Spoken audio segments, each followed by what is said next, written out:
Giving you the real from A to Z surrounding the Dallas Cowboys. News, updates, rumors, transactions, takes, and more. So strap up, Cowboys Nation, and start your day off with A to Z Sports.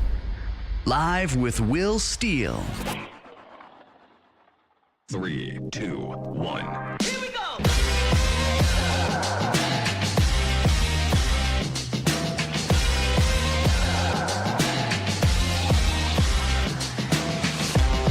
Good morning, good people. Welcome to A to Z Sports Live. We are streaming live on YouTube, and of course, I am your host, Will Skywalker. Still, boom! Oh, it is Fan Friday. That means we are bringing back the Cowboys Mailbag. We got 4 good questions from you, Cowboys Nation. Coming up, we will also hear from our guy, Patrick Noy Walker, going inside the stars, some key, important updates on these injury situations. Plus, what's the deal with Zeke, man? What's going on with Zeke's role? Good morning, Cowboy Nation. Hope you guys are doing well. It is Friday. It's a Fan Friday. It's a feel-good Friday. Got Cowboys football in a couple days, man. But what's up with your Bomb Squad? Bomb Squad! And as we usually do on a beautiful Friday, we're jumping straight into it. Let's holler at our guy, Patrick Noy Walker, in this week's episode of The Scientific Method.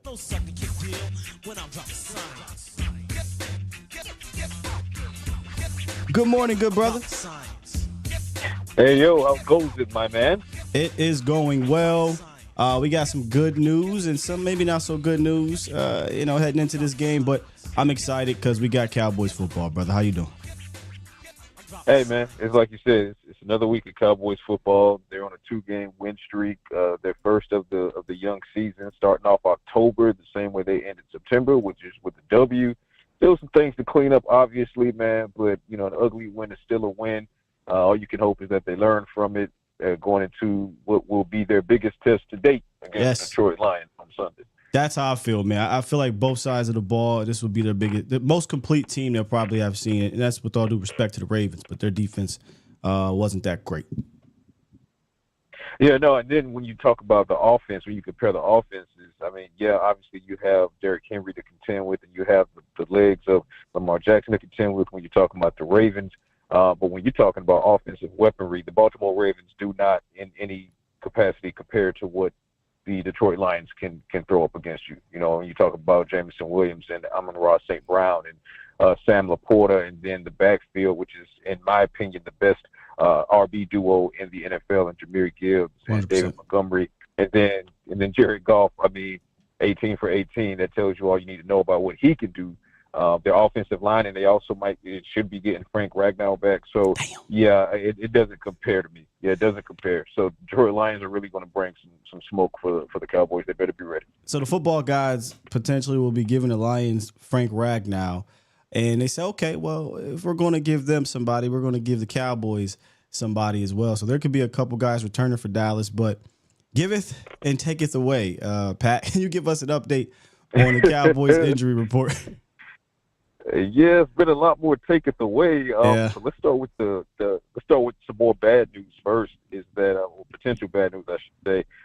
You go from dealing with a lot of issues with depth at the defensive end position because you lose Marshawn Nealon in the first defensive drive against the Steelers. And shouts out to guys like Chauncey Ghost and Tyrus Wheat, Carl Lawson. They stepped up.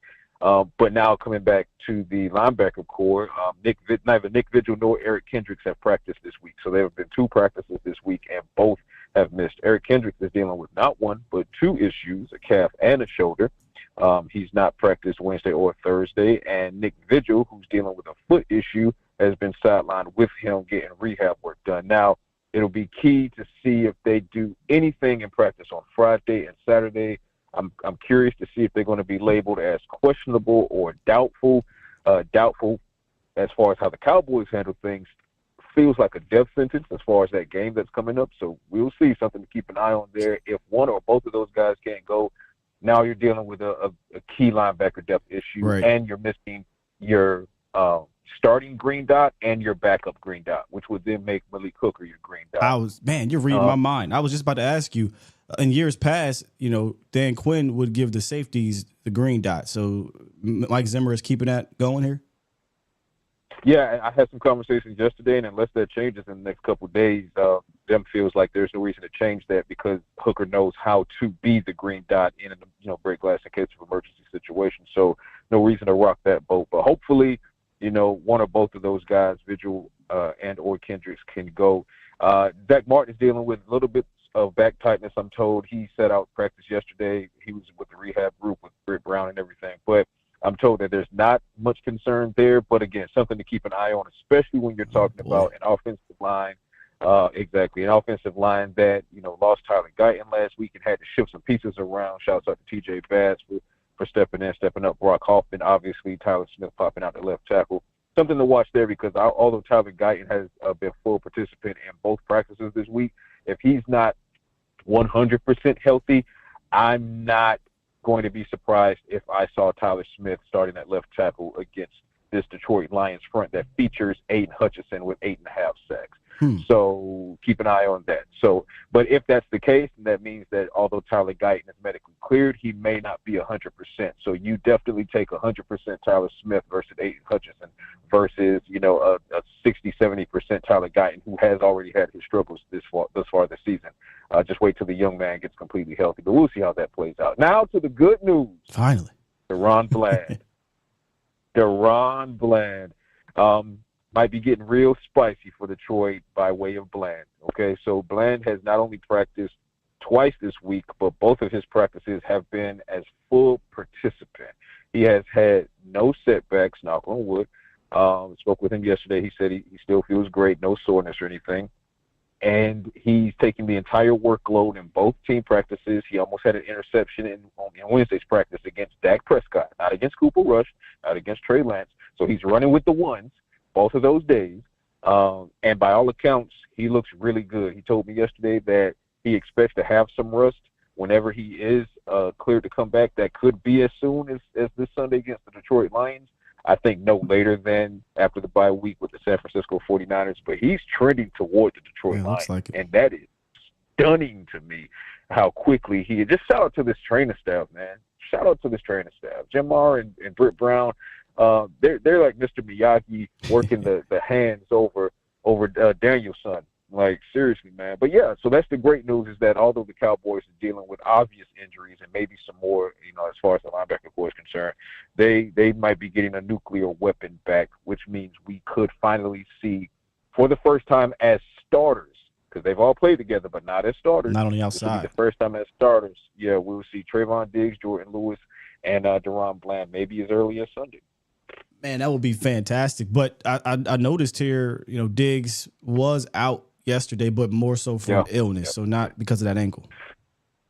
Correct, not because of the ankle. They rested the ankle, and for the most part, he did a little bit of work on Wednesday. But it feels like this is every once in a while around this season, Cowboys fans know the bug just kind of makes its way around. And, Marquise Bell, he missed Wednesday's practice with an illness, but Marquise was back on Thursday and in full capacity. So if it's the same bug that Marquise dealt with, it kind of bodes well for Trayvon that it shouldn't knock him out for, several days.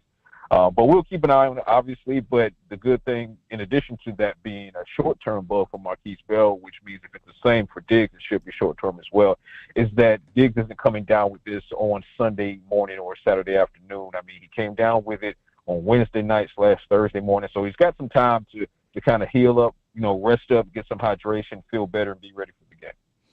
Pat, there's this thing going around the last couple of days after the fumble in the red zone from Rico Dowdle. It almost cost the game, that has a lot of Cowboys Nation kind of scratching their head, and I think rightfully so. And we're talking about Ezekiel Elliott, who was brought back to this team, and I know it was kind of a mixed bag in regards to fans. There was some jokes, he's here just for the jerseys, or no, he's here for the actual role, short yardage goal line guy. But then you're in week 5 and he's not really being utilized in that manner. Now, he did get a carry in short yardage, but I mean, the goal line, 6 points seems a bit more pressing to me. And to not see him in there kind of made my antennas raise a little bit. And then when they pressed Coach McCarthy about it, he said, this week is going to be the same distribution as last week. And I'm like, what's going on with Ezekiel Elliott's role? And he clearly seems a bit frustrated by it, but he's remaining professional. So if you can kind of take us inside this whole thing, because yesterday we finally heard from Zeke in regards to him being a little frustrated. Yeah, absolutely. And I can appreciate it. This is why I got so much love for you and colleagues like yourself who frame it the right way, because anybody who actually watched the video, because the video is right there for you to watch. Okay, it's on the .com, it's on YouTube. Just go watch the video. And as much as I love Clarence, and Clarence knows I love him, that was completely mischaracterized as far as the words of Ezekiel Elliott. Mm-hmm. Zeke never used the word dumbfounded. He never, spoke in the tone of dumbfoundedness, for lack of a better way to put it. And he wasn't proactive in saying, yeah, I went to the coaches. Like, he was prodded on 3 different occasions, back to back to back. And finally he was like, yeah, I mean, I've talked to him, but then he immediately circled back to it and said, hey, it's not about me, it's about the team, and I'm just trying to, keep my head down. I want to be a leader for the team and all of the right things. That's the Ezekiel Elliott we know. That being said, his mischaracterized words notwithstanding, the Cowboys they need to figure out what they're doing with Ezekiel Elliott. And I think that the fumble by Rico Dowdle, so far as wonderful as Rico Dowdle played in his career game against the Pittsburgh Steelers, like you said, that short yardage situation with the game on the line, even if the game was not on the line, but even more so when the game is on the line, this is what you brought Ezekiel Elliott back to do. And why he wasn't on the field, I'm not sure. It's not a health issue at all. That much I know for certain. But I'm hoping that seeing Rico misplay that kind of reminded the Cowboys of why they have Ezekiel Elliott in. Because if Rico takes the lead blocker, follows the lead blocker, he walks in standing up. There's no fumble. There's no extra drama at the end of that game. Dak Prescott doesn't have to save the game the way he did with the jumping on the fumble and then the touchdown pass to Tolbert. For as fun as that was, by the way. But those situations are, tailor-made for Ezekiel Elliott. That's why you brought him back.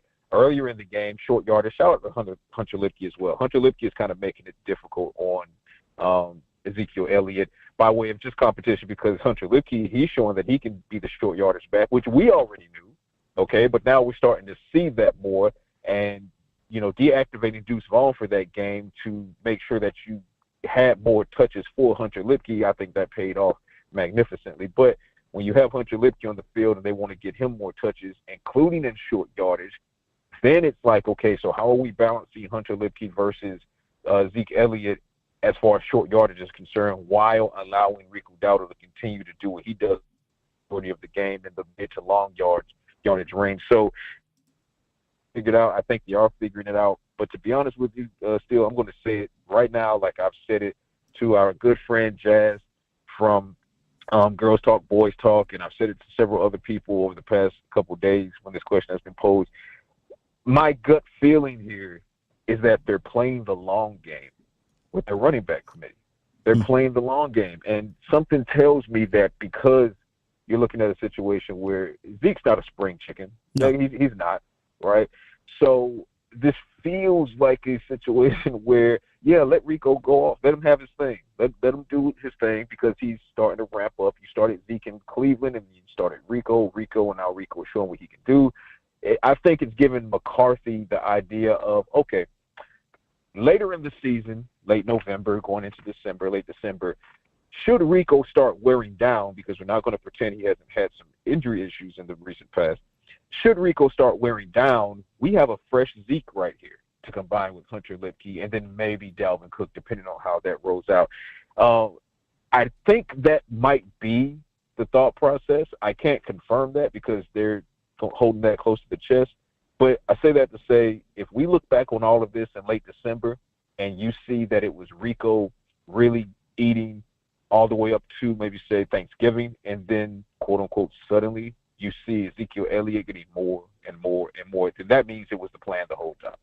So that's your gut feeling right now. Give me, in Cowboys Nation, your gut feeling for Week 6, Cowboys Lions on Sunday here at AT&T Stadium, where they're trying to get their first victory at the crib. Yeah, man. God, this is, like I said at the top of the show, this is going to be the biggest test thus far. It's not going to be easy whatsoever, but when you look at the weakness for the Lions matches up well against what the Cowboys' strength should be at home, which is the Cowboys' passing attack versus the secondary of the Lions. That Lions secondary, they have a couple guys, but how often they play man, how often they play single high and things like that, that can be lunch, man. I mean, their defensive line is nothing to play with whatsoever. So you've got to block those guys up front. But if you do, I think Dak Prescott can. Oh, man. Pat got clipped on us. Pat, we was cooking there, brother.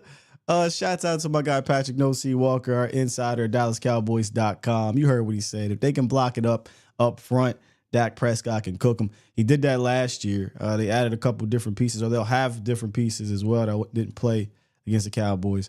But I still think, they block it up front, they can cook. Hold on, Pat. Give me your final thoughts here, because I know you got to get going. But give me your final thoughts. I don't know how you got kicked out of there. What's up? Yeah, listen, man. The Lions don't like what I'm about to say. Dan Campbell hacked the system. He don't like what I'm about to say, but I'm gonna say it. So the Cowboys defense, I mean, they're so undermanned, and I think guys step up again like they did in Pittsburgh. But when you're also talking about maybe taking Eric Kendricks off the table, that's rough. Tough, so I think yeah. the Cowboys defense, even with Bland, if he comes back, I think the Cowboys defense struggles to get pressure up front on Jared Goff. I think that leads to more than one touchdown, but I think the Cowboys outshoot Jared Goff in this game. Yeah, I think this one gets a little bit close to a barn burner. Look at what the Seahawks were almost able to do, even though Geno Smith missed a lot of throws in that game. So I think that this turns into a little bit of a shootout, goes down to the wire, and I'm taking the Cowboys. Cowboys get 30 in a close one, 32, let me say 27. All right, there you have it, Cowboys Nation. Our guy, our insider, Patrick Noy Walker, DallasCowboys.com. Appreciate you, bro. I know you got to get going here and head on over to Talking Cowboys. Make sure y'all check him out after the show. Absolutely, Talking Cowboys. One last thought. The more I think about this, the more I just can't wrap my head around fathoming the Cowboys dropping 4 straight at home. I can't see it. And, so I just think they figure out a way to get it done, and I don't know exactly what that way might look like, but I think Dak Prescott, I think CeeDee Lamb goes off. I think Jake Ferguson gives them hell, and then the rest kind of goes as it goes. So, 30-27. Cowboys get this and going to the bye week feeling good. Hey, Pat, it will be, if they drop 4 in a row at the crib, it'll be as shocking as Obafemi dropping the North American title this past week. Don't get me started on that. But wait, maybe that means we get a chance to see the big fellow in the main roster. That's how I'm taking it, Pat. That's the only thing I can think of. Okay. It's what it better be. Right. What it better be. Right. Man, don't get me started, man. Get on out of here. Let me get to talking. Shout out to Obo. We stand for Obo. Hell yeah, we do. Shouts out to my guy, Patrick Noy Walker. Scientific method, baby. Always bringing the heat, always bringing the energy, and, of course, bringing the science to the show. How they do my boy Obafemi like that, man? But, again, if he's dropping it the way he dropped it, that means he's coming up to the main roster. Has to come up to the main roster. Let's stay here real quick. Usually, I would go on a quick break, come back. We're going to break a little bit later. We got Dave's hot chicken hot take later, and I want to get you guys' hot take for later in the show. That's when we'll break. Let's stay here. Let's stay here on this Ezekiel Elliott situation, because it's a fascinating discussion, because you can attack it in so many different ways. And by the way, Cowboys Nation, Swole Kofi is crazy. Obafemi Swole Kofi, stop it. Call in. Let's rap about this. 351-999-3787. Might go a little overtime today. We got Mailbag, 4 good questions. We'll talk about it, and we'll talk to y'all. So this Ezekiel Elliott situation, and I'm glad Pat laid that out there, because what happens is, if y'all know Clarence, you know Clarence. Clarence is Clarence. He likes to stir up the drama. Zeke didn't just come out and say, I hate what's happening, yada, yada, yada, right? He was the ultimate professional in saying, look, man, I'm just trying to do whatever is best for the team. He's not the one out there crying for the rock. He said, he asked him, did you talk to the staff about it? Yeah, I talked to him, but, just trying to win, Then Then they said, well, what's going on with the red zone? And isn't that where you're supposed or goal line? It's like, I don't know. I can't give you that answer. Then he brings it right back to the team. So this isn't on Ezekiel Elliott, right? Let's just get that out the way. The usage is not on Ezekiel Elliott. Him being signed to the Cowboys is not on Ezekiel Elliott. This is a Cowboy front office issue. And if you want to call it coaching issue. There are two things that can be right here in this situation. Number one, you probably did not have to bring him back in general, right? You could have went out and drafted a rookie. We talk about this ad nauseum. It's water under the bridge. You didn't do it. You brought him back. And you also brought in, who was the other fella from the Rams? It's escaping my memory right now, but y'all know what I'm talking about. The running back that was with the Broncos. You also had Rico. You also had Deuce. You knew you had a very subpar room in general, but like anything, it sound like coach. These players have a specific set of skills that if you utilize them in that manner, they could have a role. They serve a purpose. It was clear as day what Zeke's was, right? Short yardage, goal line. Nothing wrong with that. If that's how he's going to be used.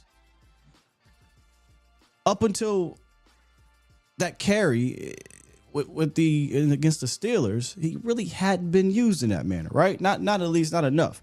I'm not advocating for Zeke to get 15 carries. That's long gone, in my opinion.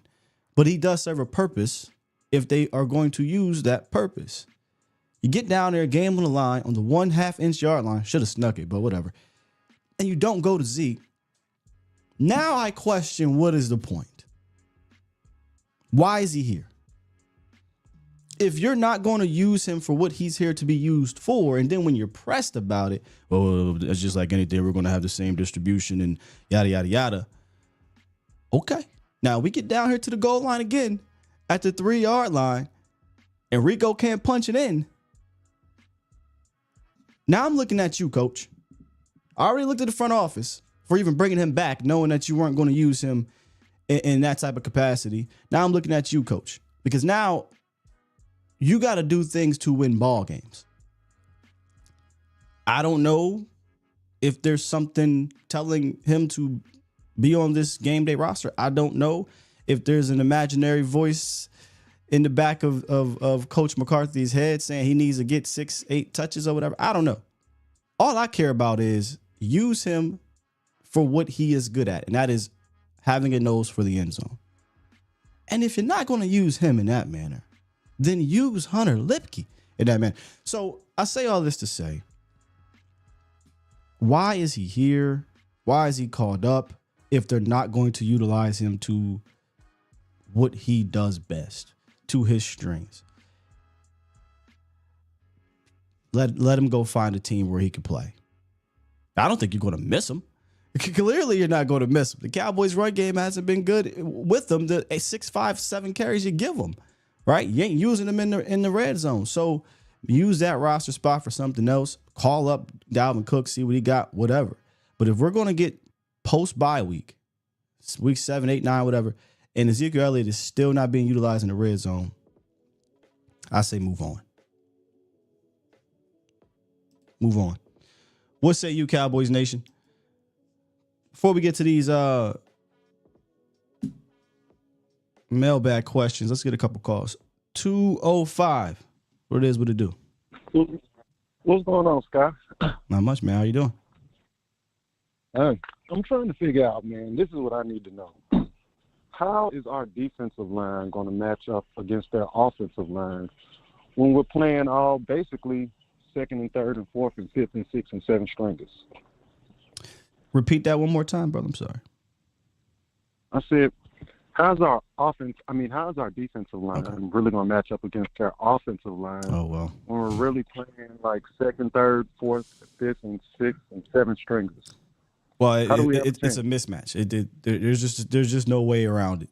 The Cowboys' defensive line does not match up well with this unit in this run game. But it's one of those situations where we got a week before the bye. This is the last game to the bye week. I need all these guys to play the best games of their lives type situation, right? Like, look, man, we know this is a David versus Goliath situation, but David won.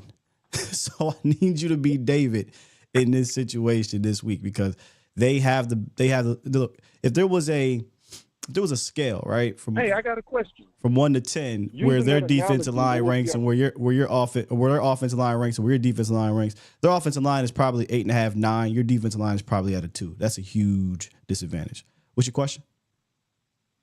My question, using your analogy, well, if it's David versus Goliath, what would be our stone? What could be the little secret trick? Is it scheming? Is it a player? What could be our stone to get through to the Goliath? Your linebackers. Your linebackers got to be the stone. I feel like what you're going to have to ask these guys to do, and really it's part of their scheme anyway, right? Like, hey, just place assignment ball or whatever. This scheme is for the backers in general. But what you don't want to happen is these dudes to get moved. That's where I'm worried because this run game for the Lions, they get movement because of how they do it. Pre-snap stuff, at-snap stuff, they have a combination. They're really good at zone blocking, wide zone, inside zone, traps, pulls. They do it all, man, and they create movement just by them being good and the linemen and also by their scheme. So if the line could just not get moved in this game consistently, then your stone is the linebackers. Well, shit, that's all I got. I appreciate it, man. Yep, good question. Yeah, there's no two ways around it, brother. This is a mismatch. Maybe one of the biggest ones you'll have moving forward for the season, because you'll get Micah back, so that helps, right? You're going to get him back. Eventually, you get D-Law. Eventually, you'll get Marshawn Nealon. Maybe you make a move, but right now, this group you're about to roll out there against that unit, I don't know if I go look at the schedule, you're going to find that opposite ends of the spectrum in regards to talent. It's so far on the opposite ends of the spectrum. Let's see. 720. What it do? What's going on? Can you hear me okay? Got you loud and clear, man. Nice, man. I just had a couple questions. First about Zeke. I was wondering if they could ever use him in that lead blocker role. I know we have a good fullback at the moment, but I just remember when he was in that role a few times blocking for Tony Pollard. He did a really good job of just blowing whoever he was supposed to. No way. I ain't putting no Ezekiel Elliott as a lead blocker. You got Hunter Lipke, I need to do that. I feel that. And I also was wondering what about what's going on with John Stevens. I just noticed I think he wasn't inactive last week. I was curious about that because it seemed like he had a lot of momentum, a lot of hype going into the season. I think what happened is he got behind the 8 ball and they don't have time to figure it out with them, right? Like if you get injured, that's the problem. If you get injured, or you're coming off injury, number one, right? He came off injury. So he was already behind the 8 ball. Then he gets back in camp and then boom, he starts to get dinged up towards the end of camp or heading into the season. And now he's behind the 8 ball. So now these other players, as they're prepping for games, when I say players, I mean Brevin Spanford and Schoonmaker and those guys, they're already in the role, right? They're comfortable with these dudes. And to be fair, Stevens isn't a blocking type guy. And in a couple of these games, at least the Steelers game, they wanted to utilize bigger bodies, even though Spanford wasn't the greatest. He had a couple good blocks, but he had some whiffs as well. But it's the size, right? It's him being the bigger physical guy. And did have some good catches. So I just think he's behind the 8 ball, bro. And I don't know if he has enough time to catch up unless there's an injury. Yeah, I feel that. And my last thought is, I don't know, I've been recently kind of looking at these seasons a little differently with the new practice requirements as far as, they pretty much don't hit it all and all the reps are pretty limited. So I look at the season, first 4 weeks is pretty much preseason. So I'm just seeing the team kind of start to gel and come together. I would consider them barely getting in football shape right about now, just considering what practice is. Just wanted to get your thoughts on that. Yeah, I kind of live by, I say this every year when people ask me, well, Sky, give me this prediction or that prediction. I hate doing that in August, in July, in June. It's just way too much that happens between then and the first 4 to 6 weeks. I always say, give me at least a month and a half because injuries are going to happen. Teams that you think are good aren't good. Teams that you think are bad are good. You don't even know who your squad is yet. So it's just a lot. You got to see a little bit first. So for me, 4 to 6 weeks. And now you still don't really know too much because you're dealing with even more injuries than you thought at this point. But yeah, it was Nate Newton who always says, look, those first 2-3 games to me are preseason. Like that's just how he feels compared to back in the day. And that's a good point. You know, it probably is preseason, but even more for Dallas in the sense they don't even have their top guys for a good bit now. So we won't really know who this team is at its full strength, or at least close to its full strength, probably until, you know, week 10 or so. And, you know, then we can be like, okay, here's the final stretch. We know if you got the heart, the fight to push through this stretch to get into the postseason. And if you're getting some bodies back, you know, I think for me personally, that'll make me feel more confident. But we're still finding out about this team. Yeah, most definitely. Thank you. I appreciate it. Yeah, no problem. Good stuff. Yeah, make some good calls today, man. Good calls today. All right, let's oh, shouts out to Law Nation in the building. What Law say? Somebody said Law off the top rope. I gotta find it. Let's go ahead and get to the mailbag. We got four questions for you guys today, courtesy of the Bomb Squad. Bomb Squad! It's time for the most electrifying mailbag segment in all of sports entertainment. Shock the system.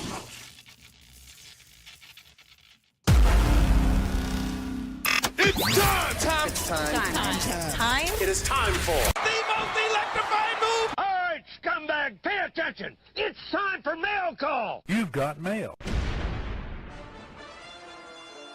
Here we go. Shouts out to AA Ron.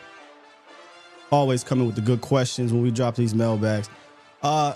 His question via Twitter: if all the cornerbacks are healthy, is Carson now CB4? Shouts out to Chris Rock. Or CB5? And has AO done enough to be first up behind the three vets? First off, let me just answer that directly. I think Carson returned to CB4 if all cornerbacks are healthy. AO, you know, coming off the street, having to play as much as he had to play over the last 2 weeks, I give him a ton of credit, right? A ton of credit. He didn't get in there and get whooped. It was admirable what he's been able to do. You know, but after watching him a little bit more detail, I have to say, I'm not moved enough to overreact, to be like, oh, maybe this guy, like, he is what he is. Whether you want to call it the last cornerback or the fifth or the fifth, he is what he is. He's a down roster cornerback that you're happy he got in there and didn't get whooped. But I do think you see the difference in Carson and AO in a sense.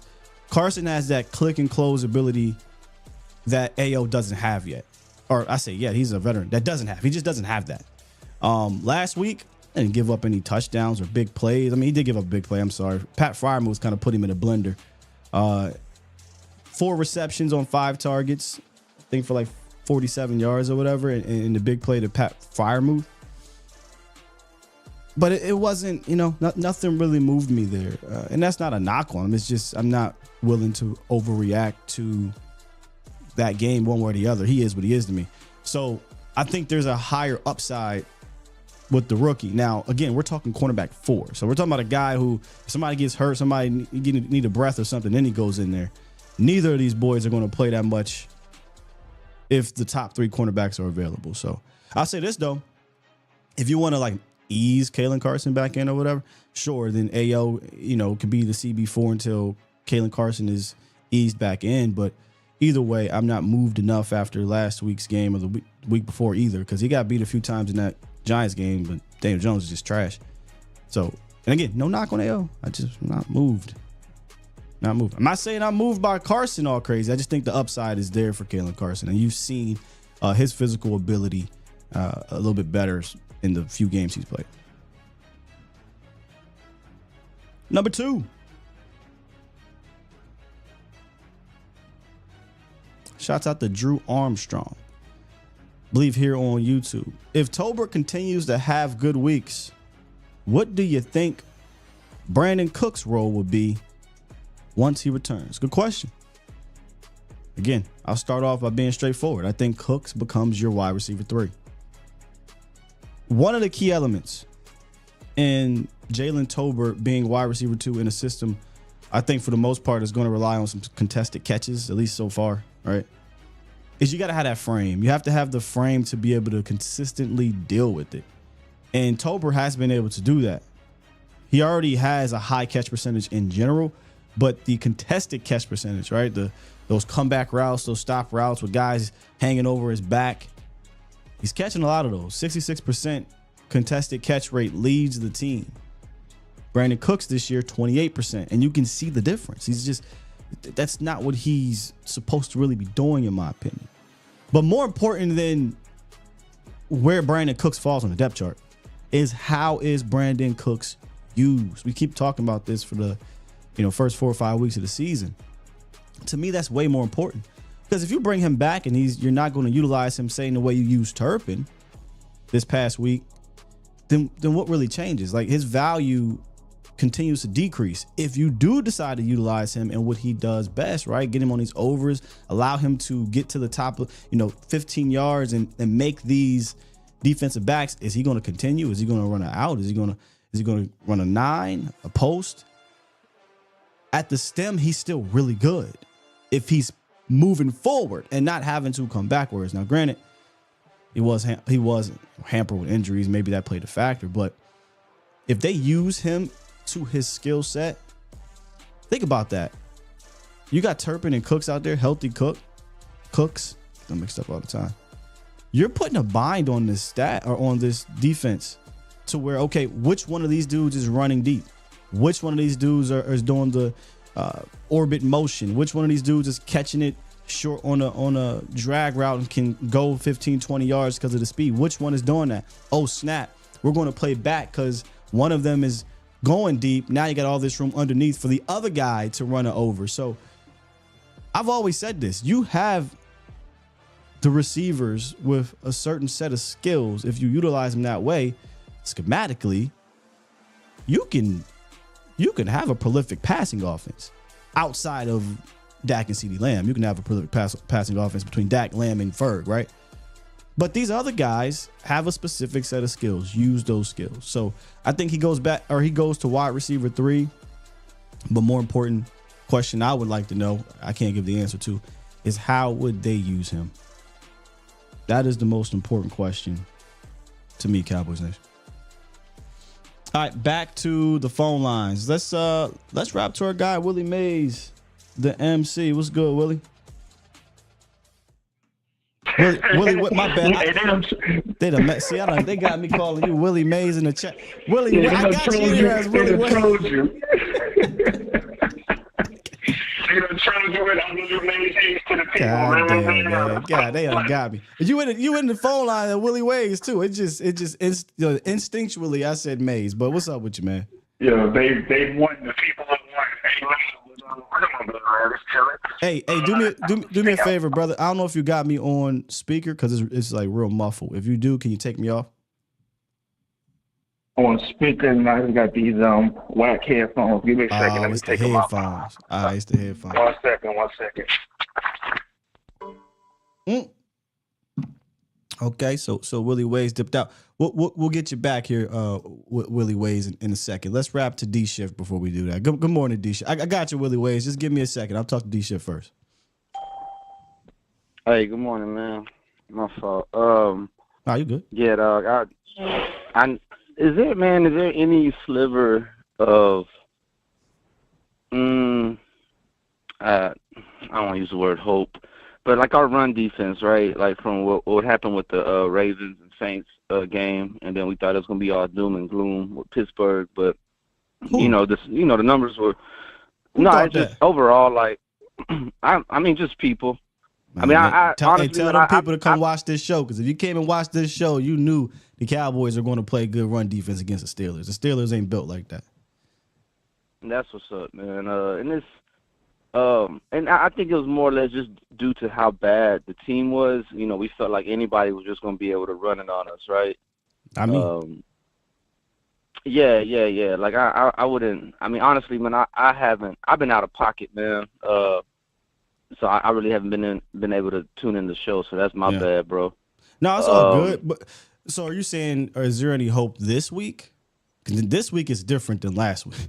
Like this is a completely different run game than last week or the week before. This week is a big test. You see another 200 getting put on us? I don't got my drop.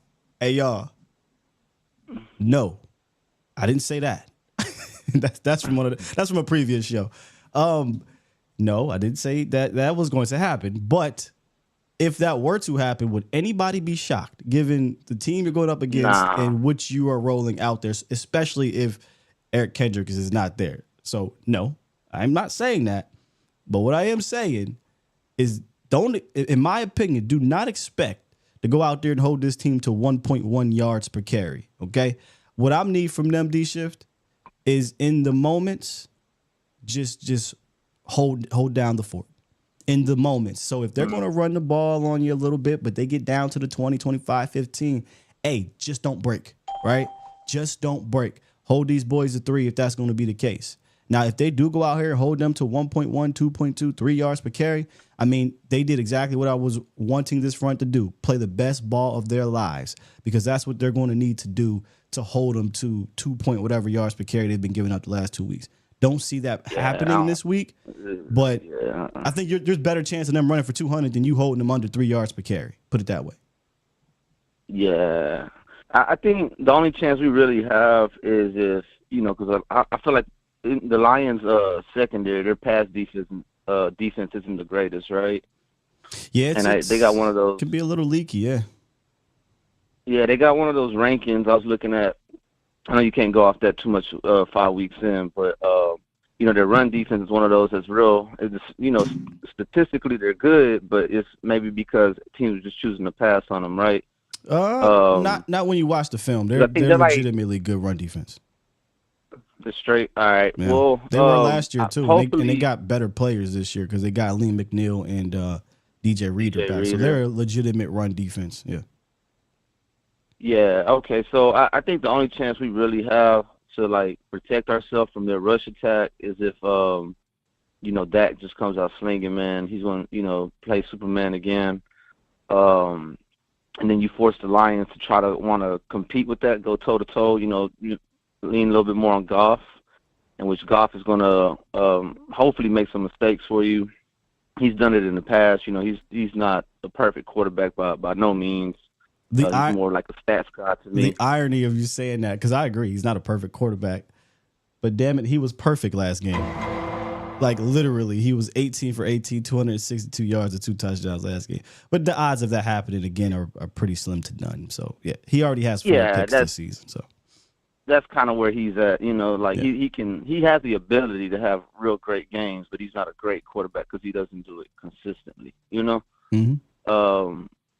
So I think that's our only chance. And if they can, like last games, I think we dodged a bullet by them passing a little bit more than they ran. They didn't really lean on their run like I thought they were. They ran a lot. Kind of gave us. You talking about last year? Last year, yeah, they ran a lot, but you played good that game. Now again, totally different. Yeah, better team. You're rolling a way different defense out there this year than you were last year. But you played them well on the ground. They had some pops here and there, whatever. But I think you held them to below 4 yards per carry, and that's a dub to me. Just like to me, if I remember Goff. What? No, I was just saying I remember Goff just kind of having a bad game too. I really wasn't impressed. I think he threw 2 picks in that game, but either one. I know he threw one for sure, but I think he threw 2. He threw 2. Yeah, J. Lou and Donovan Wilson. Yep. So I don't know. So I think it could either go very bad or we can be pleasantly surprised. But I don't. It's you don't see nothing in the middle. It's a little murky, basically, man. what you're saying. It's murky, man. I don't really see one of those close games that we've been having with Pittsburgh and the Giants. We might have to be coming back the way we did with the Ravens type stuff. So we'll see, man. Here's to here's to Dak, man. Here's the But that's all I got for the show, bro. All right, man. Appreciate you. That's D-Shift. I definitely agree with him on this front. He said Dak has to come out and be aggressive. Yesterday's title was must attack. I agree. You got to put these dudes on their heels right now. You are compromised defensively. Your offense is going to have to help your defense in this game. And if you can get up a little bit, I don't think the Lions are just going to abandon the run. That's not who they are. But at least make them think about it, right? Make them think, man, maybe we want to match this, you know, as some folk would say, L for L. We want to match this. They want 7. Let's go try to get 7 real fast, right? They got 10. Well, let's try to go make 10 in one play. Put pressure on their offense by your offense doing well, because you got to help your defense out in this one. You're even more compromised than you were. Granted, you are getting back, you know, DeMond Bland, potentially Carson. So pass defense should be on point. It has not been a bad passing defense the last 2 weeks. I know they gave up touchdowns in the red zone. That's where it was bad last week, the red zone. Got to figure that out. But again, Aware was out there. You know, it happens. It happens. All right, now let's get to Willie Ways. He was trying to get up in here. We got you back, bro? Yo. All right, got you better. This is better right now. All right, cool. Now, I was just saying, man, looking at the schedule, right, I just wanted to know, in your heart of hearts, what do you feel are like the for sure L's? Like, yeah, that's not how I get down, but I'll play along. I don't okay, really get fair down enough, like that. Fair enough. I usually we go week to week, bro, because you know, if you go look at the season, right, coming into the season, everybody was crowning the Browns, right? Everybody crowning the Browns. Steelers were rolling, you know, going into this game.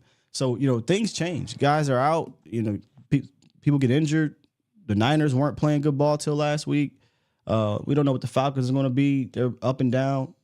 So it's like I'm not for sure Ellen nothing over here. I'm not for sure dubbing it either. We'll get to that week. We'll see where these teams are. You know, that's why it's a week-to-week league to me, man. I understand that's boring when it comes to, like, show purposes, because it's like, hey, let's do the predictions, right? I've always told y'all straightforward. That's not how I really get down, because it truly is a week-to-week league. Teams play differently by week 6, 7, 8 than they will play week 1, 2, or week 17, 18. So I don't do the for sure L, for sure dub thing as we go down here. All these games are tough games, but none of these games are non-winnable games. You can win all these games too, right? So it's a matter of how you play when you get there.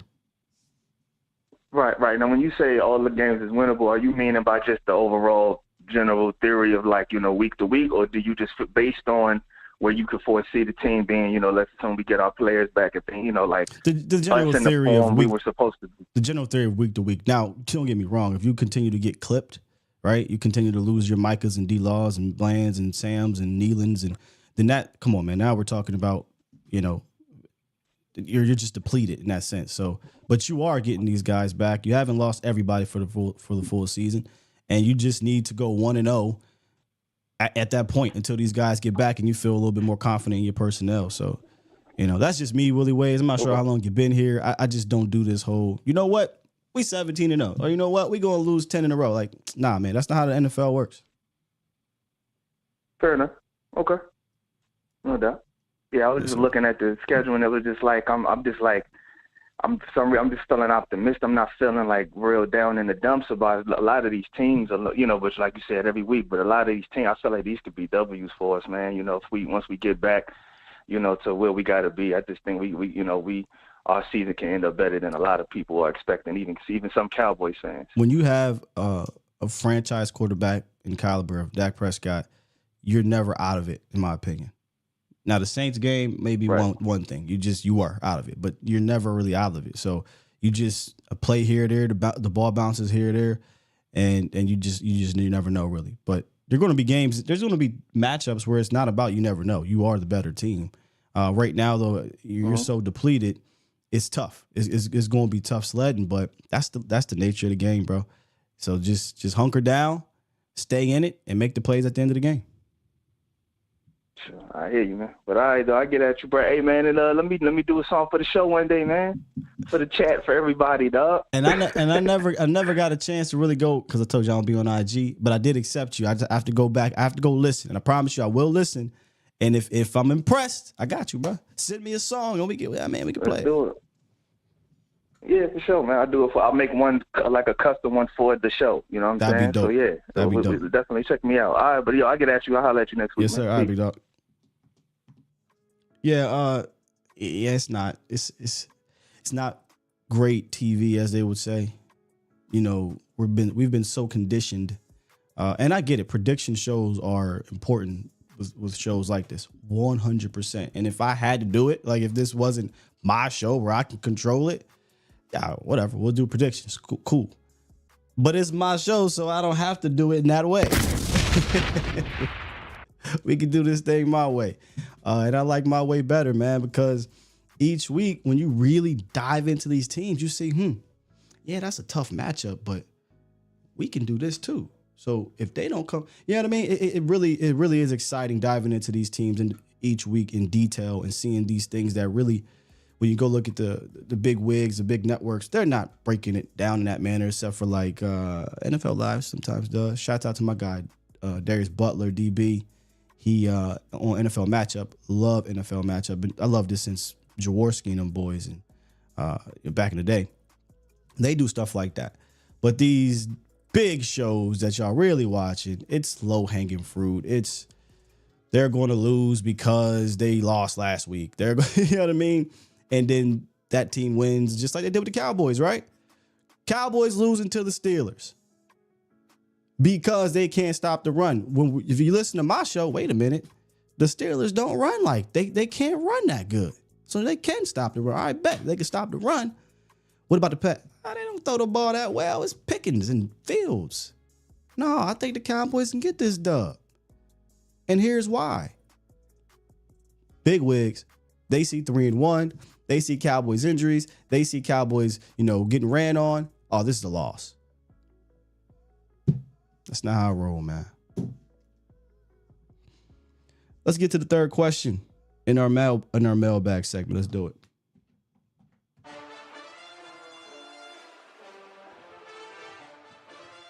This comes from OT Josh 216 here on YouTube. He says, since there won't be any major trades or signings, who needs to step up the most and which players are complete liabilities? So start backwards. I think the complete liability was benched. His name is Jordan Phillips. I think Jordan Phillips was an absolute complete liability. The dude was just doing his own thing out there. He was the only one that wasn't really showing effort, in my opinion, either. So I think it's cut and dry right there. Now, some might say, Tyler Guyton is a complete liability. I won't go that far yet. Tyler Smith had a similar start to his career, having penalty struggles and sacks in his rookie year. I'm not going to go that far yet with TG. I know a lot of people will. Me personally, I think the liability is benched. He's not playing anymore. But who needs to step up? I'm going to keep this simple. I'm not expecting rookies. I'm not expecting year two type guys to really get you over the hump. I've never really thought that was the way to go, although the front office will have you believe it is. The front office will tell you, our young guys, right? Young guys. And we brought this up. I hate to go backwards and talk about off seasons. But the problem is when you are relying on year one, year two guys to get you over the hump, those guys take time to become peak who they are. So maybe they're peak who they are year 3, 4, 5. Well, by the time year 3, 4, 5 gets here, your previous guys that got to that point are now up for contracts or expiring contracts. So you let them go, and now we're going to draft replacements and we're relying. So you get into this hamster wheel of, no, we'll just wait for our guys to, be who they are and reach their peak. Whole time, you should have probably been bringing in some high-end veterans to mellow out that development stage. Dallas doesn't believe in that. They don't do that. It is what it is. So for me, the answer is your top dogs. Who needs to step up the most? Your top dogs. The Daks, the Lambs, the Fergs, the Micahs when he returns, the Diggs, the Blands. It's going to be on them. It's not going to be on a rookie linebacker. It's not going to be on a second-year linebacker. It's not going to be on a rookie corner. It's not going to be on a rookie offensive lineman. If we're talking players, is going to be on your top dogs. May not be a creative answer. Maybe you're looking for some random player. So, hey, Tyler Guyton's got to say Cooper Beebe or Maris Lee. Nope. Not putting that pressure on those young men. They are still finding out who they are and rookies in this league and second-year players in this league. Schoonmaker, Mozzie, no. You're going to need your top dogs. This is what the Cowboys organization has done in that way. They want to come out and say, "Oh, well, we'll rely on our young guys." Let's be real. That's not how this is going to get won. It's going to get won because your top dogs have to play at the top of their games every single week. Point blank, period. And then finally, Junior Garcia here on YouTube says, "What are our advantages heading into Lions Week?" Good question. So personnel-wise, you see the man right there. I think it's Jake Ferguson. I think it's Freaky Ferg. I think they could take advantage of Jake Ferguson in this game if they feature Jake Ferguson in this game.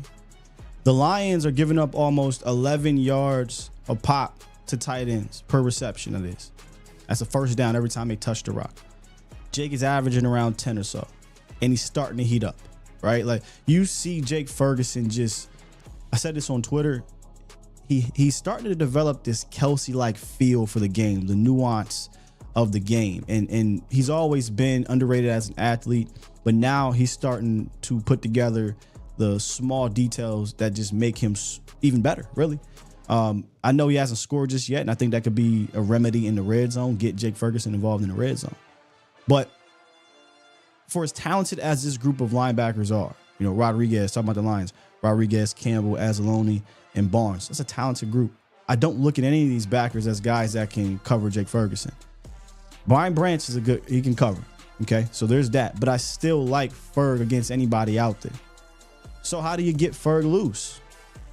You get Ferg loose by continuing to doing what you've been doing this season with him, and that's moving him around.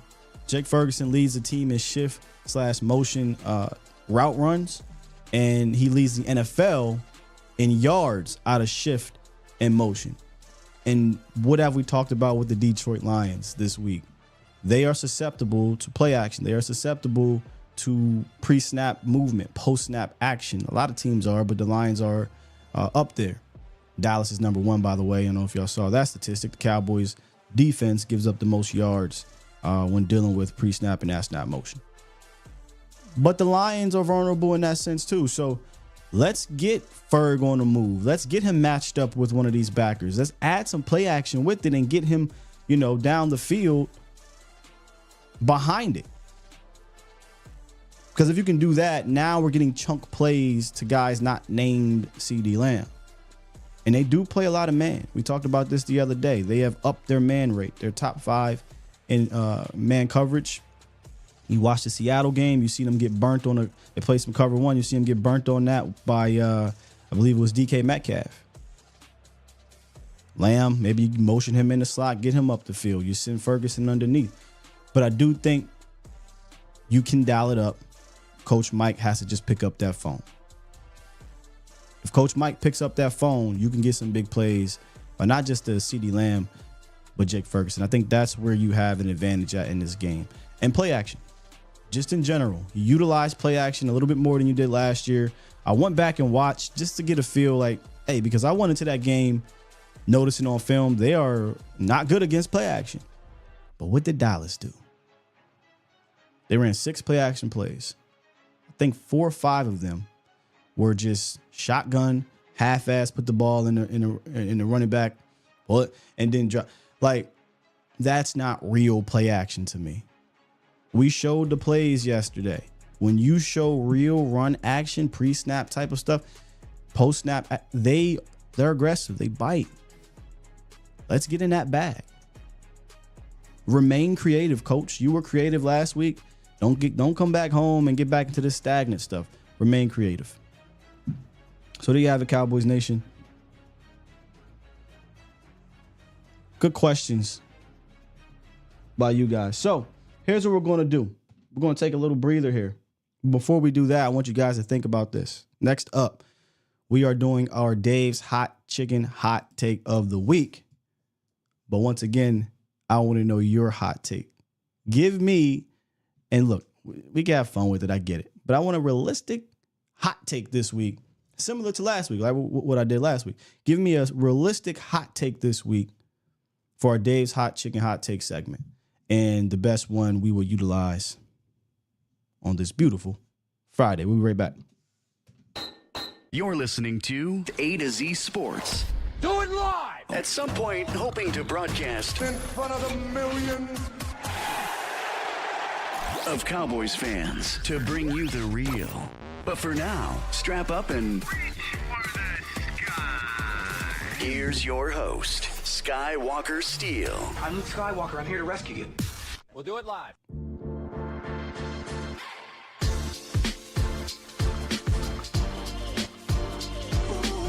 Man, it's such a vibe. Sometimes I just like to let it play out.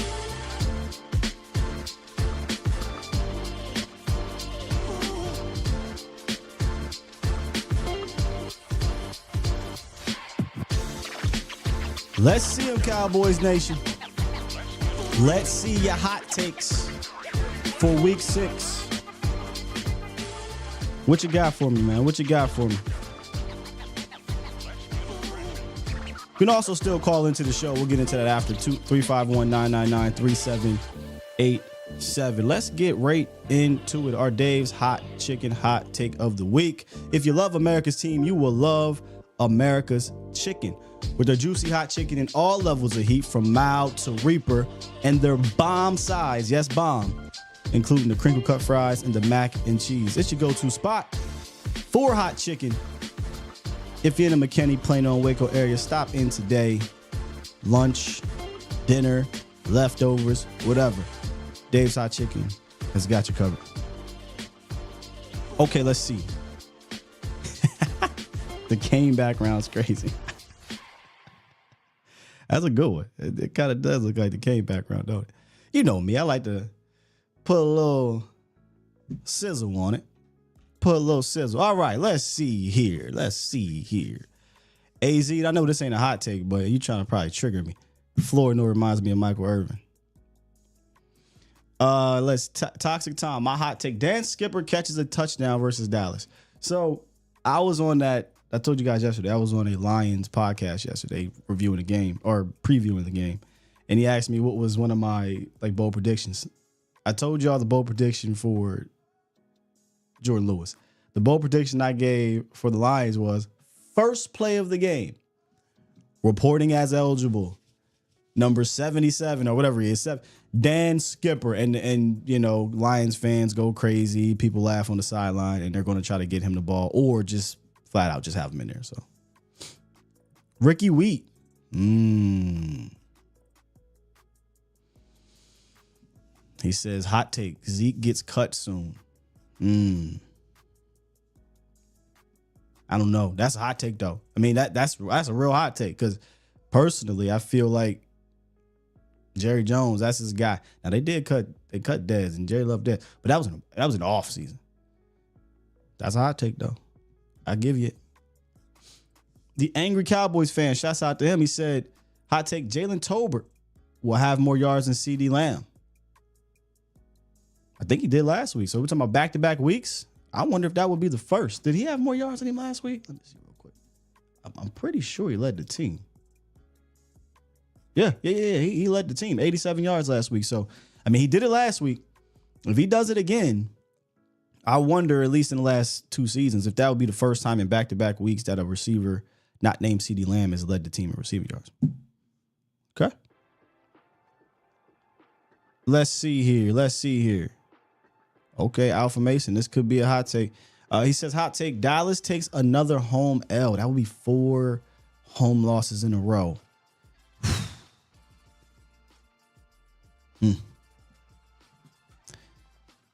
You know, this is obviously a game they could lose. This is a good team. Now you're playing a bum and you're compromised. So them losing doesn't surprise me. But man, when you put it all together and say 4 home losses in a row after what they did the previous 2 seasons at the crib, man, that's something. Jay Versick, hot take, 3 picks Bland, J-Lou, Diggs, or Wilson. Hey, remember, Donovan Wilson got the pick last year in this game. The game sealing, well, it should have been a game sealing pick. It wasn't. But he got that late interception in this game against, I think it was Sam Laporta. And in the Steelers game, because I wanted to go back and watch after, there's a lot of discourse. He was fine in coverage in that game. Didn't really see any issues in coverage. He made a good play on, I think it was Pat Freiermuth. Almost similar to this. He didn't get an interception, but he made a good hit out there. I feel like he's going to be pressed a little bit more in this game. I feel like they're going to do a lot of play action and try to take a shot in this game with a Jamison Williams. So these safeties got to be ready to be back. Now, if he's playing up and they try to leak out I almost said Freiermuth. They try to leak out a Sam Laporta or one of these backers or one of these running backs. Well, we know he could take heads off. He just got to do it. T-Jack's hot take is J-Lou gets a pick and a fumble recovery. I got J-Lou getting a pick too. He always steps up against these boys. Grande Poppy says he gets a sack and a pick.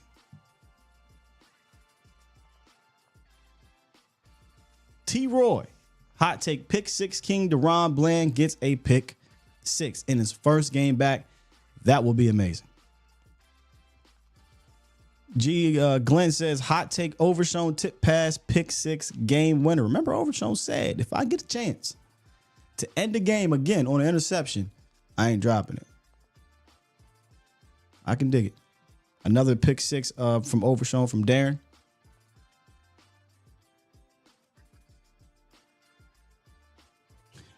Big Mac says Zeke will measure his back and no longer be befuddled. Not too many crazy ones here. Not too many crazy, and I should say crazy. I don't want y'all to give me crazy ones. I do want some realistic ones. But I think the biggest hot take so far that I'm seeing is Zeke getting cut. Granted, this isn't part of the game, but I do feel like that is a bit of a hot take. I do feel like that's a bit of a hot take. It might be the winner. Let's see here. Whoa, we found the victor. We found the victor. This week's winner of Dave's Hot Chicken Hot Take of the Week comes via the Angry Cowboy fans. He says, hot take, Rico Dowdle runs for over 100 yards in this game. I tell you this right now. If Rico Dowdle runs for over 100 yards, the Cowboys not only win this game, I think they win this game comfortably. Oh, yeah. We brought this up the other day. I would 100% live in a world where the Cowboys' run game looked like last week. It wasn't great, but in moments, it did its job, right? Rico had 10+ yard carries in that game. At the end of the game, your right side of the offensive line was mowing down dudes, and on 3 separate carries at the end of that game, he had 20 yards running behind Zach Martin and Terrence Steele. You finished the game only with 109 rushing yards, but it felt like more because there was more moments where the run game took some pressure off of you. You want to talk about taking pressure.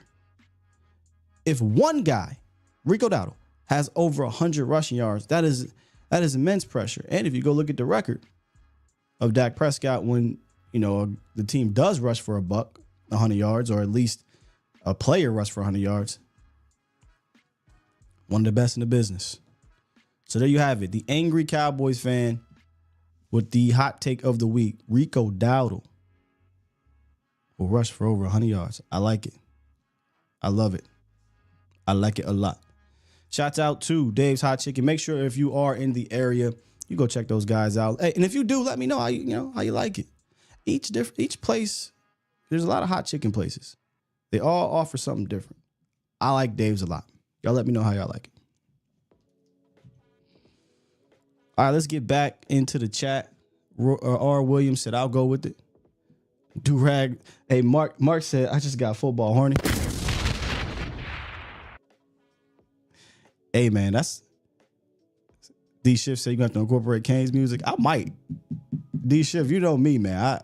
When I get the creative wheels going on, I'm a wrestling fan. I might mess around and use this Kane music now on this segment. Slim said I was right about Tolbert. He came through the system. He came up through the system, which allowed. I'm not sure what you mean, Slim, but I mean Tolbert took some time. We're still, I like the trajectory. Ever since that second half of the Ravens game, his arrow's been pointing up, man. It's pointing up. All right, let's get back to the horns with 240. Good morning, good sir. I think. God, what's going on, sir? How are you, brother? I'm good. How you doing? Good, man. Just two quick questions for you. And hearing everybody. One is, you can look this up. When's the last red zone touchdown that the Cowboys scored this season? Red zone rushing touchdown, rather. I want to say it was I can't week think one. of one before. Week one. Wasn't Who it? ran that touchdown in? Ezekiel Elliott, right? I think it was Ezekiel Elliott. So unless Zeke is fumbling the football inside the red zone, like Rico Dowdle did, the last time we saw somebody run the football, save Rico Dowdle or Zeke Elliott was it Lipke? He fumbled as well too. Well, let me. We can't keep holding. My bad for interrupting you because people hate when I do that. But the Hunter, I saw somebody bring it up with the Hunter Lipke thing. Can we not hold Hunter Lipke to that play last? Last year, and what happened? With I feel you. It's not you. Somebody, because you're not. He fumbled, but you're not really blaming everything. What happened last year? From what I was told, it was a miscommunication. He thought it was a play action to him, which is why he didn't grab onto the ball. I'm not holding that against Hunter Lipke, dog. Get him the rock. Sure.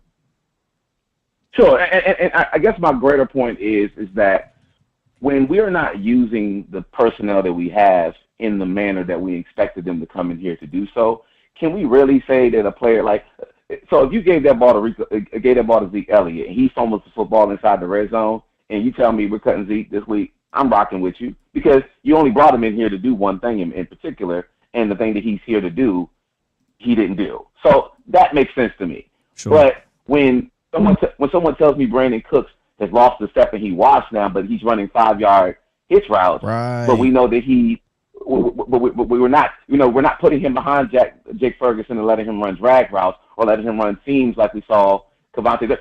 Is Brandon Cooks really washed, or are we really not just using our talent? And I only looked that up because I think in some cases you might say Jake Ferguson is having a bad year. I'm saying Jake Ferguson has got to stay in there and block more because the offensive line is not holding up the end of the bargain either. So I think in some cases we need to stop blaming this offensive coordinator, it's going to be Mike McCarthy, in terms of play calling and scheming these guys appropriately. Because if Rico Dowdle goes for 80 yards and you get a ball to Zeke Elliott 2 or 3 times inside the red zone, he scores a touchdown, ain't nobody upset about how Zeke's being used. Facts. At all. So I think we need to reset a little bit. We saying Zeke is what? Well, yeah, Zeke is not going for 1,500 yards. But Dad gonna sure think that inside the 5-yard line, you get the ball to 15 2 or 3 times, he's gonna find the end zone. So I think some of the red zone issues we keep talking about are because we keep trying to do cute stuff instead of doing the things that common sense people would do. Ain't nobody surprised when the Eagles do a tush push. You're expecting it. So if you're running an ISO or running an I formation with Zeke Elliott, give him the 15. If he's getting stopped or fumbling the football, then we can have this conversation. Brandon Cooks is going deep and he can't get open, then we can have this conversation. But until we start using guys appropriately, I can't really adjust them at all. I'm going to leave y'all with that. Y'all have a good one, man. Take it easy, Scott. Yeah, I mean, preach it to the choir. You preach it to the choir. That's basically what we talked about to open up this whole thing with Ezekiel Elliott. Like, that's what he's here to do. He's here, and let me see. I mean, look, Zeke ain't who he was before, but I think he can still do this. Where's it at? Come on. Damn, where did I put that? Bow, here we go. He still can do this. I mean, now, 20-yard line, 15-yard line is going to require a little bit more of your offensive line opening up some lanes. Inside the 5? Stop playing with me. This dude know how to find the end zone inside the 5. Now, how many times have the Cowboys been inside the 5? That's a good question because I don't know if we've been down there a lot. We've been getting to that, what they call the top of the red zone, right? We've been getting to the 20, 18, 15, and then we're stalling out. And that's because we're getting down there and we don't have an identity. We want to continue to do the stuff we were doing to get down there. Cannot do that. The field shortens. Teams like, I bet you're not good at running. You're not running the ball. So we'll just drop back 7. And now I don't have to worry about a guy getting behind me as a safety. I can actually play downhill and tighten this thing up. And you can't spread me out any more wider than I am down here. So it becomes condensed. So you get down here inside the 5 minutes. This is what we're doing. Now, in regards to like cutting him, I don't think it's because, well, for me, I'll speak on me. If you're going to move on from Zeke, whether it's cut or demote, whatever, I don't think it really has to do with ability, because they haven't been giving the ball enough down there in the red zone anyway. It's more so they just believe your role is not valuable to us anymore. We can give that to somebody else. So if you're going 2, 3, 4 consecutive games and you're not giving him the ball in the role he's supposed to be here for, then yeah, you move on. What is the point? Maybe you don't cut him. Maybe they say we want to keep you around because in case injuries happen. But what is the point if he's just you're going to get down to the 5-yard line and not utilize him in that manner? So I think for me, at least, if you're talking about moving on, it's not because I don't think he can still do this. I think he can do that. But if they're not going to use him that way, it's a waste of a roster. You see what they just did with Deuce? Deuce Vaughn got sent to the bench because they're like, bro, you bring nothing to us. We're not scheming nothing for you. We don't run block in that manner to where you're going to eat anyway. You're not getting enough touches. See ya. Thank you. We'll put you down on the bench. Now, would they have the balls to do that with Ezekiel Elliott, a legacy type player? Yeah, I don't know about that. But maybe they should. If you ain't going to use them, what's the point? Special K said, I personally don't care. Just give it to the player that's going to score. I bet Zeke runs behind Martin, and scores instead of Rico. I mean, but that's why I do care, Special K. Sure, it's easy to say, I'll just give it to the guy that scores. Well, no, give it to the guy that has a higher probability of scoring. Right? And Zeke has a higher probability of scoring inside the 5, and to me, than Rico Dowdle does. That's just been proven throughout his career. So I care if they're not executing down there, if they're not having production down there, but they continue to give it to the guy that does not, do that as well as a dude behind him. Rico being your RB1 and getting majority of carries, that's fine and dandy. That was always the case. It was about roles, right? It was about usage. And you're not even using Zeke in that manner, so. Hold on real quick. Let me see. I might have to use this.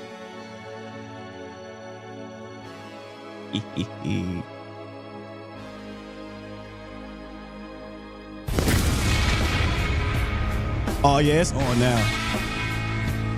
Hey, I appreciate you for making me think about this. Hey, Dave's Hot Chicken, it just turned up a little bit. Yeah, it's on. It's on. It's on. All right, cool. Let's get back to the chat. I just had to hear it one time for the one time. My bad. One of the most I ain't call him underrated. No. One of the greatest big men of all time. It's got to be King. The big red machine. That's right. Let's get to some supers. Iceberg Q just dropped 2. Super chat. Rico, Zeke, Cook, mixing 40. We may be cooking. Nah. I'm convinced this team does not know how to do like a legitimate committee in that approach. They've shown that. They don't know how to do it. So you damn sure that 4 running backs, Rico, Zeke, Cook, and Lipke? No. They can't operate in a true committee. They've shown that time and again. So you got to narrow that thing down to 2 guys, a duo approach. They know how to operate in that land. So pick 2 guys out of that and roll. 2 guys out of that and roll.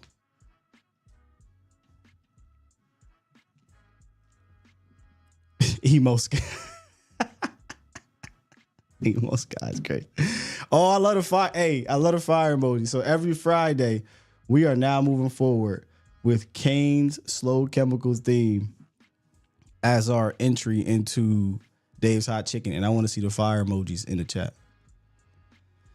Zilly TV said, I think Big Mike is being defiant by not using Zeke in the goal line. I don't think he wanted Zeke back on the team, and that was a Jerry move. I definitely think it was a Jerry move, 100%. You might be on to something about Mike not wanting him because, again, if you go, it's something that kind of went over. I don't really paid attention, but go look at Mike's presser. I want to say it was Monday, Tuesday, I can't remember. And they asked him about the running back distribution, and he was adamant. He even brought up, I think, Zeke's name. We're doing exactly what we did last week. We're not changing, so quit asking. Now, he could be lying. And this week, it could be Ezekiel Elliott that gets 15 carries, 20 carries, right? Then they put him back on ice a little bit. But Mike seemed very matter of a fact, like, man, what are y'all talking about? And we're going to Rico Dowdle, and then we'll see what happens with everybody else. Is Cook still on the practice squad, says our guy Shaq, the Vikings fan. Yes, he is. Where'd you go? He said, asking for a Viking fan that needs a temporary running back until Jones is healthy. Ooh, that would be interesting. He is on the practice squad, Shaq. And the Vikings run a system that is tailor-made to him. I get so jealous watching teams run, that wide zone scheme. I told y'all the other day, we had a nice conversation about it. I am a huge fan of the zone run offense. It helps everybody out. You don't, like, I'm sitting here watching. Y'all see the Niners game last week? Did y'all see, or last night, the Niners game last night?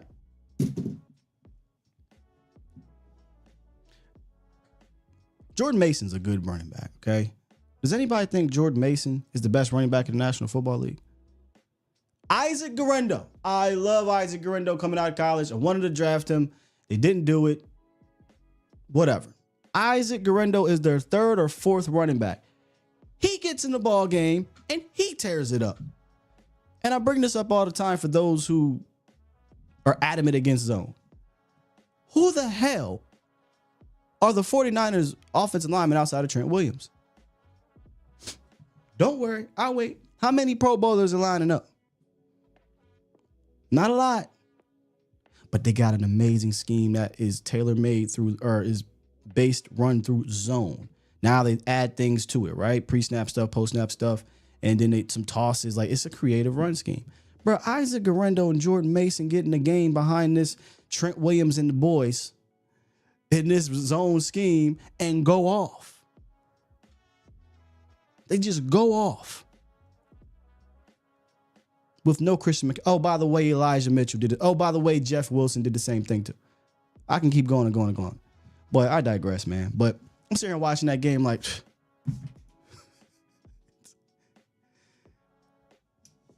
they just plug and play.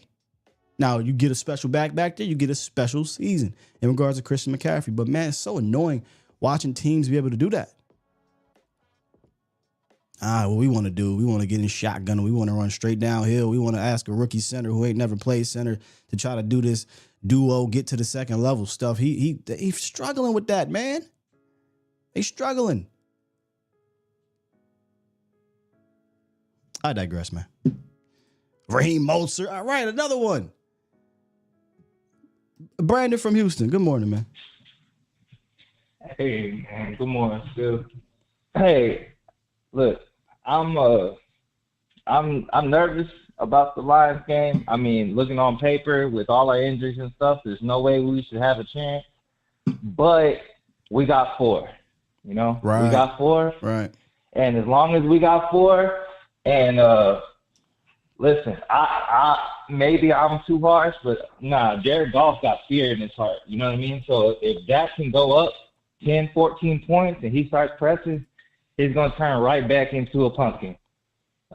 Exactly where we need him to be. I just don't know if Kendrick's out and everything else, if we got enough. But as long as we got 4, man, hey, we got a shot. And it would be really nice if Mike McCarthy just decide to turn, the Week 5 offense, right? Like him to, unleash this week.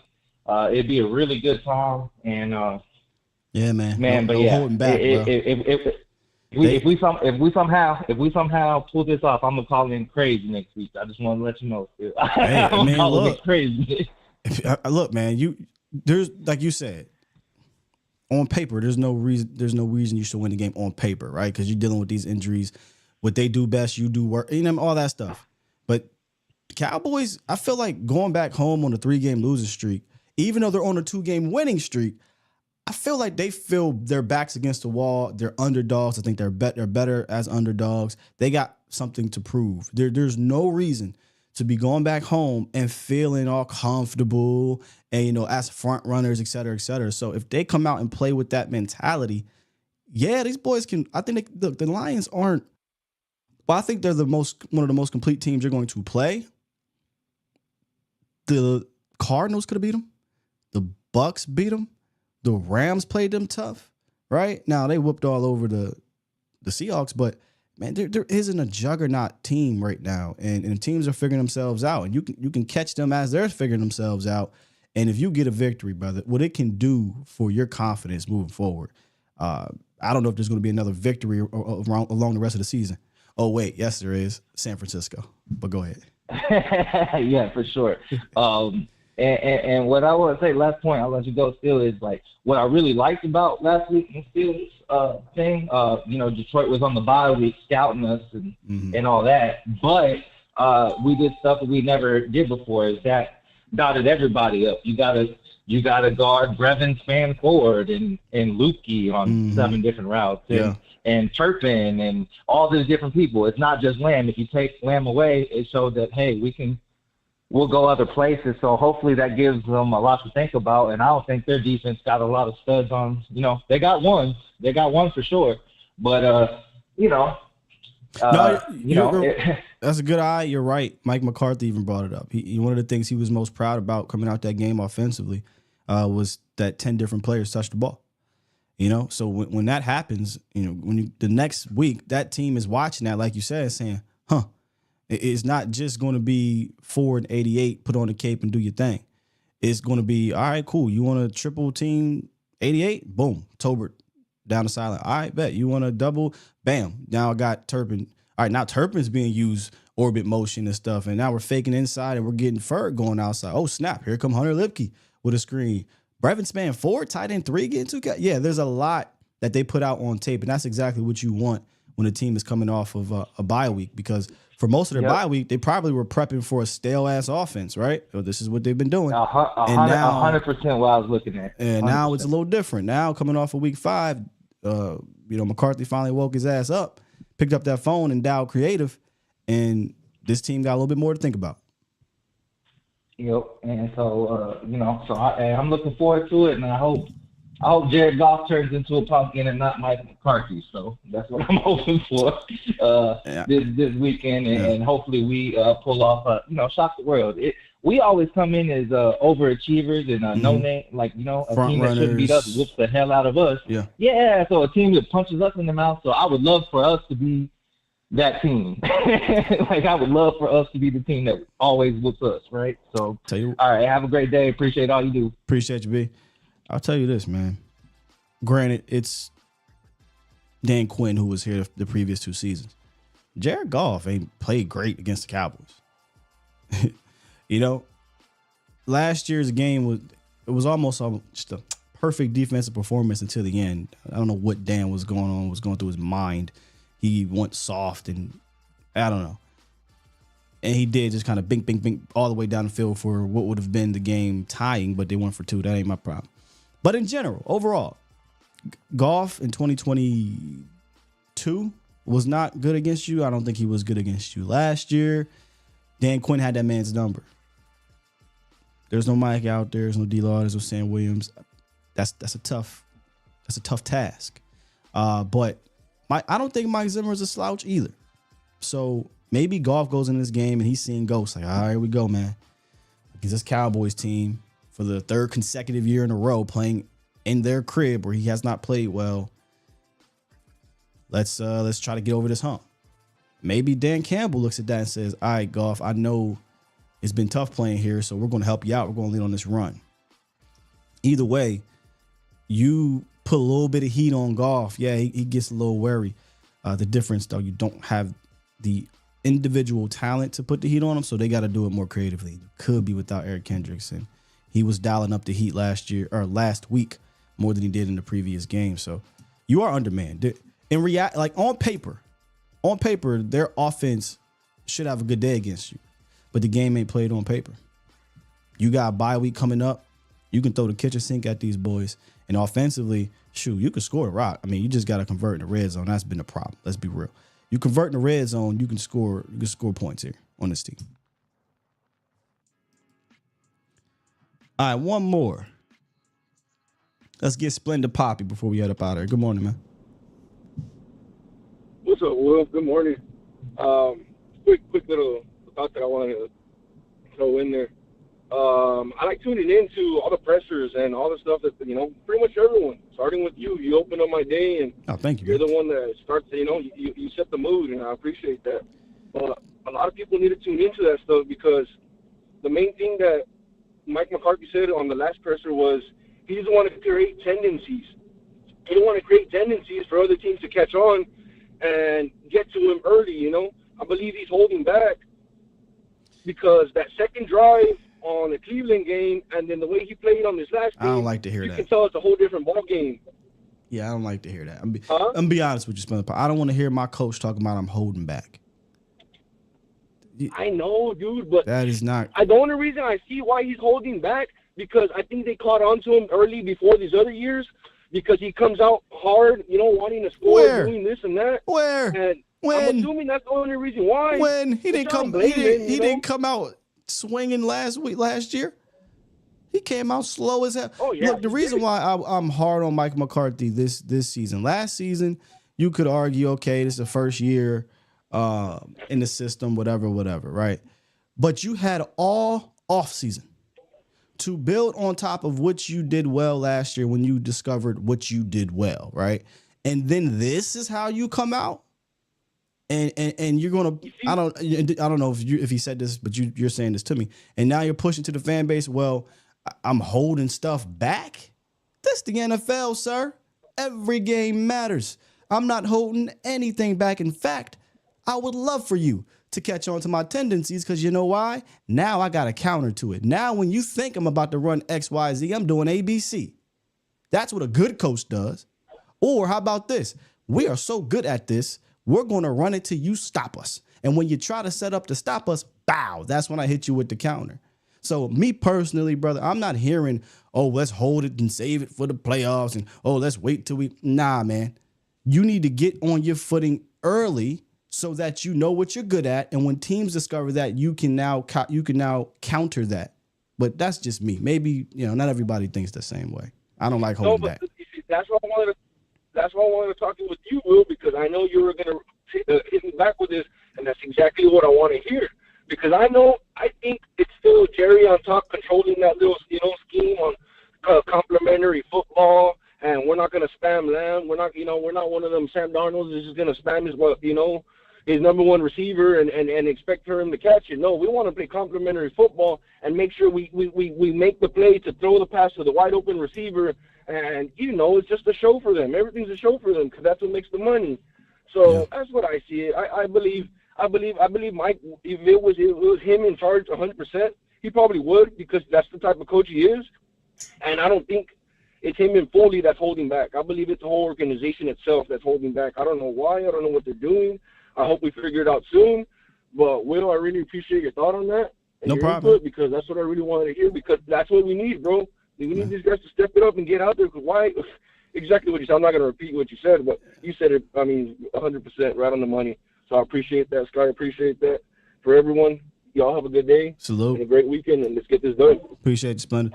I do think there is something to what he's saying here in regards to a call maybe coming from inside the house with these things, right?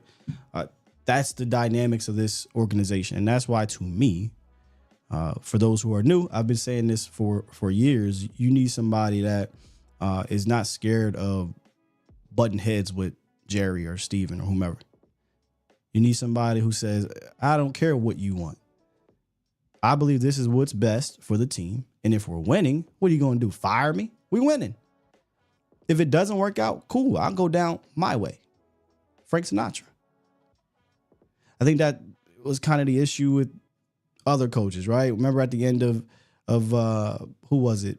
Garrett's tenure, which Garrett it was time ago anyway.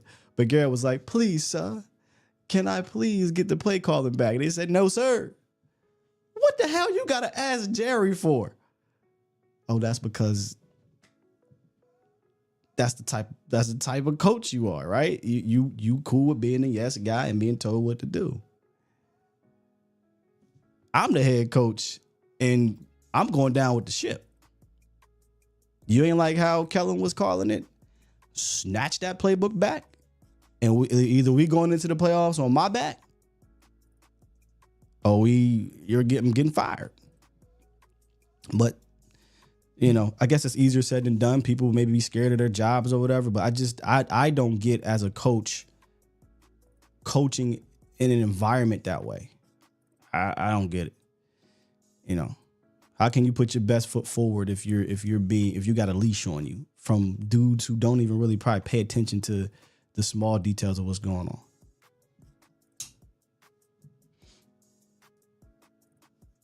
Then fire me, Toxic. Toxic says, Sky, he will fire him. Then fire me.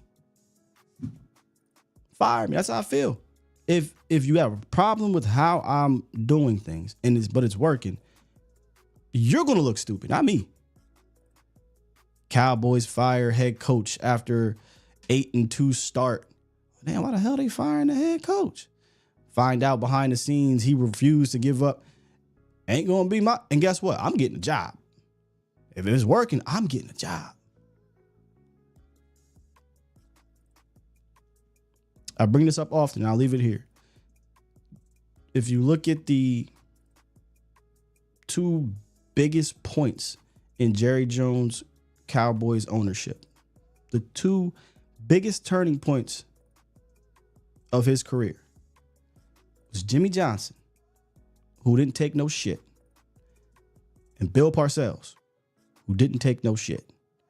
Those two guys are responsible for who we are in the modern Cowboys era, the post-Tom Landry era.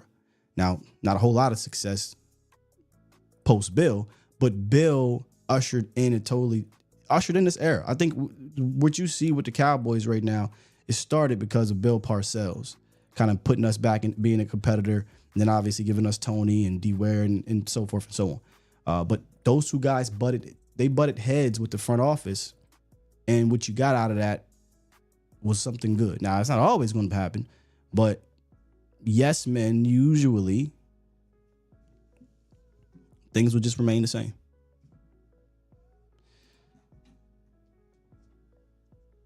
Shaq, who got demoted? Oh, Nathaniel Hackett.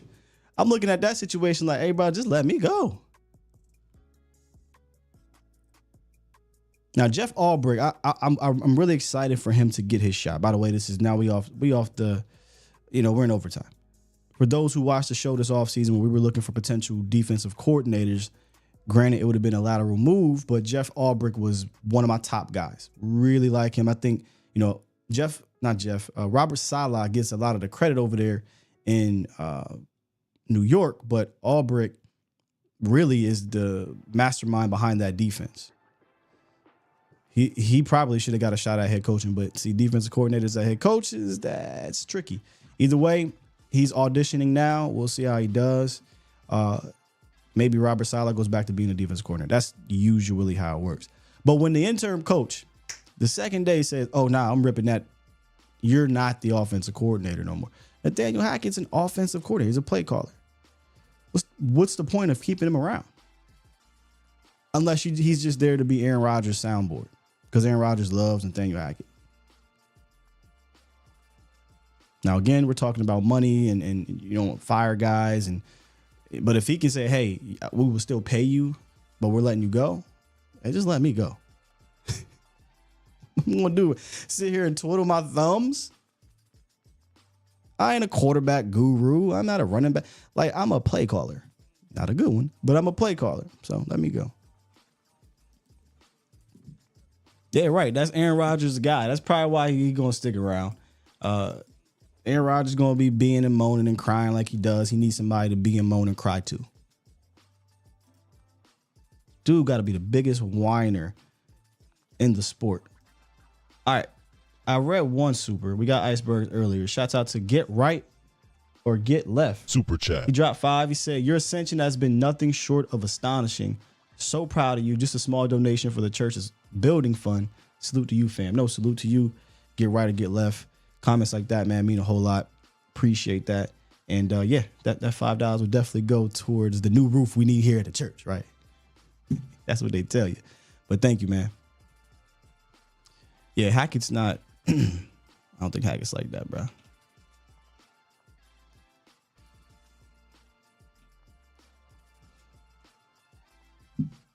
Who's 8.8 Toxic Lamb? You said you called in? Oh, is that your Splendor Poppy? That's Splendor Poppy, I think.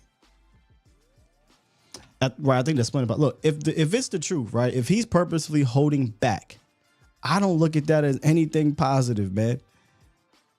I don't look at that as anything positive at all. You want your guys to get in a rhythm, and you as a play caller to get in a rhythm. I don't see the benefits of waiting 6, 7, 8 weeks to try to do that. And then when teams do catch on, you caught with your pants down. Like that happened last year. I had a couple teams that was like, oh, okay, this is what they're doing. And they shut your ass down for most of the game. And then what happens? Or to start the game and then they get up. Or you ain't got to, you know what I mean? But I will say this. Better figure out that run game. That's still lurking in the back of my head. If the Cowboys are to have playoff aspirations, they better figure out that run game. Period. If not, boy, oh boy, I might be heading on down to Specs, getting not 1, not 2, but 3 bottles. Specs, your one-stop shop and destination for unbeatable selections of beer, wine, and liquor, whether you're planning a party or just looking for that perfect bottle. Specs has you covered. Great prices, great advice, and the best brands. You can find it all at Specs. Cheers to you. Cheers to savings. Specs don't want to work, I see. It's all good. Hey, Cowboys Nation, y'all have been fantastic on this Cowboys Fan Friday. Shaq just dropped Super chat. 5 on the way out. He said, love your film breakdowns. Keep up the good work. The fans need it. Studio 2025. Thanks, man. I'm still it sounds crazy because I've been doing something similar for like the last 4 years, but I always feel like I can add something different to it, notice something different, speak to different people. But hey, man, whatever I do notice, I try to share with y'all, man. But appreciate you, Shaq. Appreciate you a whole lot. So what do we got coming up this weekend? Y'all know the deal. Me and Jesse Holly will be at Canvas Sports and Social this Sunday. Come check us out. We'll be out there on the patio. Good food, good vibes, good music popping off upstairs and downstairs. The energy around downtown is always popping on Cowboy game day. And we are going to be providing more energy to the downtown area at Canvas Sports and Social. Make sure y'all come check us out this Sunday. We will be live 2:15, 2:20. I think the Cowboys play at 3:15 Central. So we'll go on an hour beforehand and give our breakdown.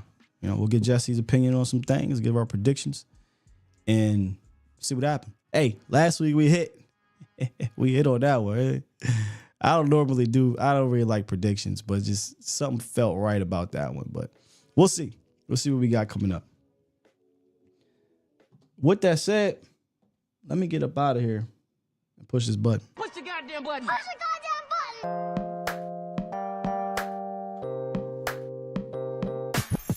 That might have to be the new Specs tag right there, Jay.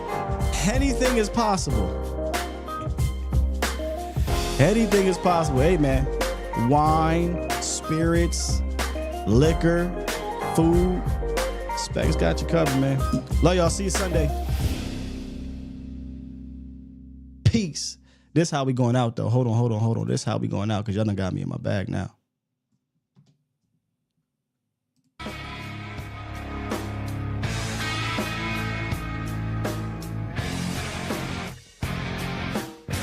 The wonder of the